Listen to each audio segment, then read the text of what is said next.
Hingga akhir April 2024, pemerintahan Presiden Jokowi sudah menggelontorkan 96,2 triliun rupiah untuk belanja pegawai. Menteri Keuangan Sri Mulyani mengatakan nilai belanja pegawai itu naik 19,5% dibandingkan periode yang sama tahun lalu sebesar 80,5 triliun rupiah dan menjadi yang tertinggi dalam 5 tahun terakhir. Total belanja pegawai itu sebagian besar memang untuk kebutuhan reguler seperti gaji, tukin, dan lainnya sebesar 79,8 triliun rupiah yang naik 16% secara tahunan. Sisanya untuk pemberian THR terhadap para ASN maupun TNI Polri saat Idul Fitri dengan total 16,4 triliun rupiah atau naik 40,2% secara tahunan.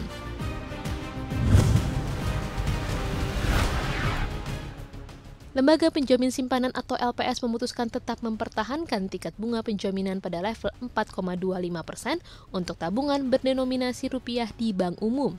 Sementara itu, tingkat bunga penjaminan untuk bunga berdenominasi valuta asing di bank umum juga tidak berubah pada level 2,25% dan tingkat bunga penjaminan Bank Perekonomian Rakyat yakni 6,75%. Ketua Dewan Komisioner LPS Purbaya Yudisadewa menjelaskan saat ini LPS fokus pada kondisi dalam negeri di mana kondisi likuiditas masih terkendali.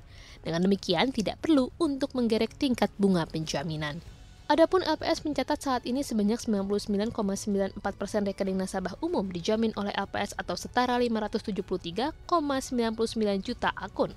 Sementara itu, 18,32 juta rekening BPR atau BPR Syariah masuk program penjaminan LPS.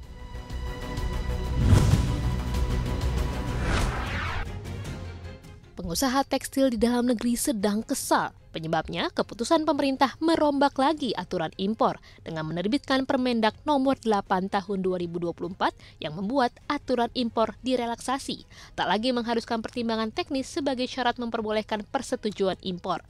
Aturan ini dilakukan karena adanya penumpukan kontainer barang impor di Pelabuhan Tanjung Priuk dan Tanjung Perak. Penumpukan terjadi karena efek domino pemberlakuan aturan impor Permendak Nomor 36 Tahun 2023. Menanggapi hal tersebut, Menteri Perdagangan Zulkifli Hasan buka suara. Menurut Mendak, saat ini sudah terlambat bagi pengusaha untuk menyuarakan kekesalannya dan tak mungkin aturan tersebut direvisi lagi. Apabila dilakukan pengetatan, Zulhas beralasan dampaknya bisa pada menahannya laju barang ke konsumen. Mendak pun menyebut potensi penumpukan barang bakal terjadi. Sementara itu, Menteri Keuangan Sri Mulyani melaporkan 16.451 kontainer yang tertahan di pelabuhan telah dibebaskan. Jumlah itu setara dengan 62,3% dari total 26.415 kontainer yang sebelumnya tertahan.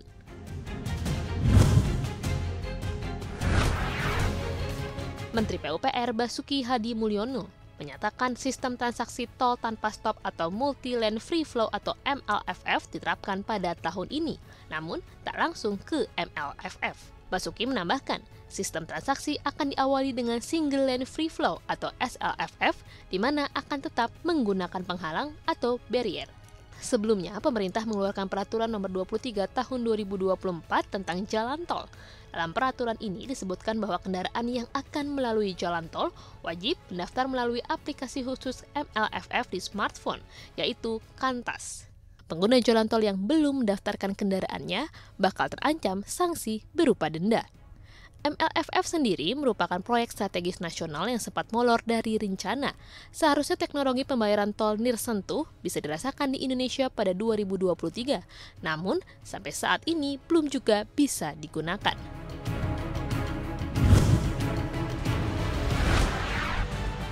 Perusahaan konsultan Glass Lewis mendesak pemegang saham Tesla menolak usulan paket pembayaran 56 miliar dolar AS atau setara 896 triliun rupiah untuk CEO Elon Musk. Alasan Glass Lewis menolak usulan tersebut karena Elon Musk berulang kali meluncurkan proyek yang memakan waktu lama. Perusahaan itu juga menyinggung Elon Musk yang melakukan pembelian besar-besaran terhadap Twitter atau yang kini dikenal dengan X. Paket gaji diusulkan oleh Dewan Direksi Tesla yang berulang kali dikecam karena kedekatannya dengan Elon Musk.